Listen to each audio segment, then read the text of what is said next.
ये सच है कि इमरान खान ने एक नहीं बल्कि कम से कम 2 नस्लें खराब कर दी हैं। चोर को चोर कहने की हिम्मत दी, मुल्क के सियासी और गैर सियासी माफिया को बेनकाब किया, अपने मुल्क को दूसरे ममालिक पर मुकदम रखना सिखाया, हक और सच के लिए आखिरी दम तक लड़ना सिखाया, हकीकी आज़ादी की राह दिखाई और जो इस आज़ादी को दरअसल सल्ब किए बैठे हैं उनको बेनकाब किया।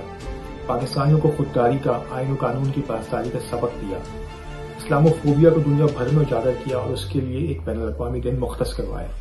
वाकई में इमरान खान ने नस्लें खराब कर दी।